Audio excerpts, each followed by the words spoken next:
Police, ఏం జరిగిందమ్మా? ఎవరి మీద కంప్లైంట్ ఇవ్వడానికి వచ్చారు అని అడిగాడు. రాధ, మా పక్కింటావిడ మీద.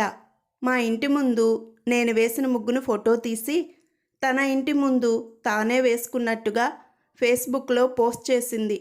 కాపీరైట్ చట్టం ప్రకారం కేసు పెట్టాలని వచ్చా అన్నది. వెంకట్రావు సికింద్రాబాద్ నుంచి విశాఖపట్నం వెళ్ళుటకు స్టేషన్కి వచ్చాడు.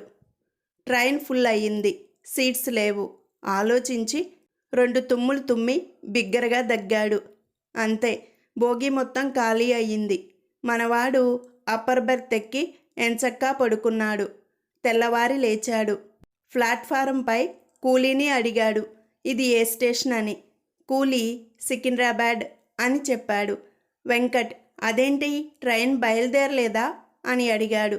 కూలీ, రాత్రి ఎవడో కరోనా పేషెంట్ బోగీలో దగ్గాడంట. ఈ బోగి తప్పించి ట్రైన్ వెళ్ళిపోయింది అని చెప్పాడు. వెంకట్ ఏడుపు మొహం పెట్టాడు.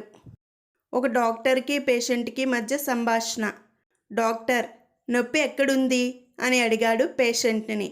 పేషెంట్, ఫీజు తగ్గిస్తానంటే చెబుతా, లేదంటే మీరే వెతుక్కోవాలి అన్నాడు. పరందామయ్య, పెళ్లిపీటల దగ్గరికి కారు వస్తేనే తాళి కడతాను అంటున్నాడు పెళ్ళికొడుకు అని చెప్పాడు. కాంతం, మరి కారు వచ్చిందా? పరందామయ్య, కారు రాలేదు కానీ పోలీస్ జీపు వచ్చింది. టీచర్, ఒరే గ్రహాలు ఎన్నిరా అని అడిగింది. 11 మేడం అని చెప్పాడు. టీచర్, 9 కదట్రా, మరి ఆ 2 ఏమిటి అని అడిగింది.